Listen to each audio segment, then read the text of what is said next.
Assalamualaikum Pak Repi. Waalaikumsalam Bu Seni. Minta waktunya sebentar ya Pak Repi. Ya boleh Bu Seni.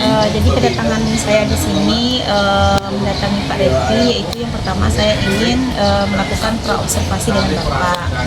Adapun indikator yang akan saya lakukan nantinya adalah mengenai umpan balik konstruktif. Ya. Oke Bu Seni, jadi ketika observasi di lapangan nanti ada beberapa poin nanti yang perlu kita perhatikan dalam penilaian. Pertama, kebetulan Bu Seni sini mengambil umpan balik konstruktif. Yaitu yang pertama nanti adalah Bu Seni sebagai guru nanti memberikan umpan balik dengan menyebutkan spesifik bagian tugas yang sudah dinilai dengan bagus. Jadi sampaikan nanti umpan baliknya kepada peserta didik. Yang kedua adalah umpan balik yang Bu Seni berikan itu fokus pada usaha peserta didik untuk merefleksikan proses pembelajarannya di dalam kelas. Kemudian yang ketiga adalah guru membuka komunikasi atau pertanyaan dan klarifikasi lebih lanjut. Jadi kalau ada seandainya ada pertanyaan paham bisa pertanyaan. Cantika, Hanifah Safira, Isabella, Kak Jessica Flora, Kasih, Latifah,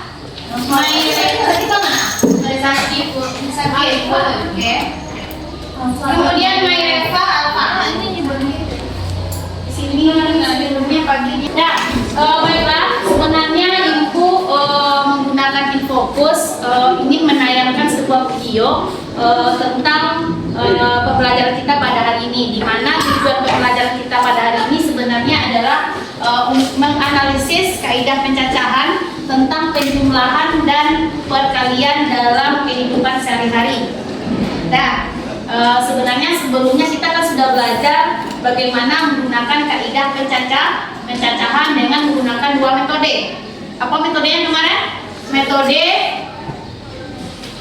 diagram pohon, kemudian tabel. Nah, sama 316 ya. Nah, di sana ada prinsip dasar kaidah pencacahan, yaitu penjumlahan dan perkalian. Nah, perkalian. Sekarang kita tanya, apa yang dimaksud dengan kaidah perkalian? Apa yang dimaksud dengan kaidah perkalian dan penjumlahan? Ayo, siapa yang bisa?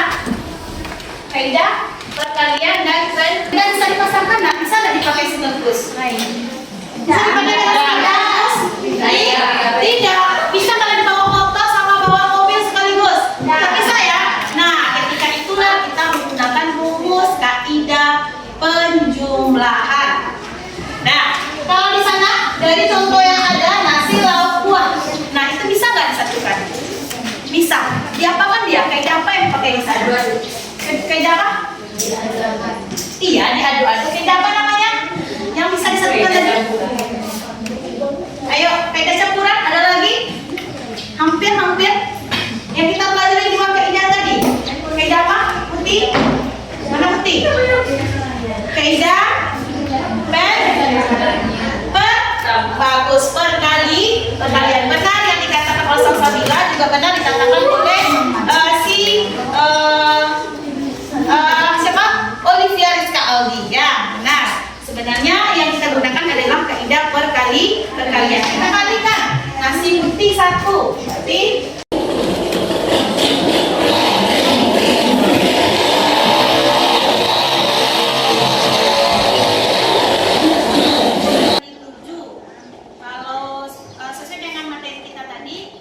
bahwa kalau seandainya sesuatu hal yang tidak bisa kita gunakan secara bersamaan atau digabung, maka kita menggunakan kaidah penjumlahan. Soal nomor 5 kita simak. Coba lihat soal nomor 5.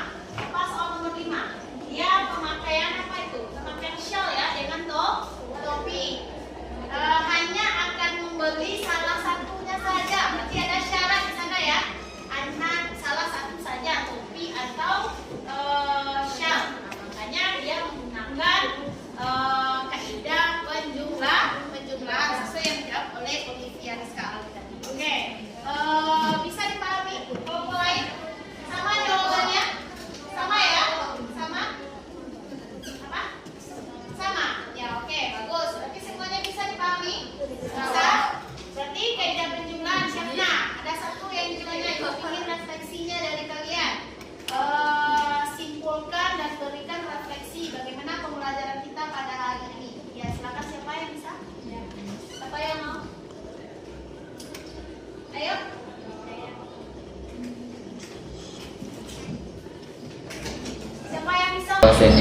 alhamdulillah kemarin kita sudah selesai melaksanakan observasi di dalam kelas.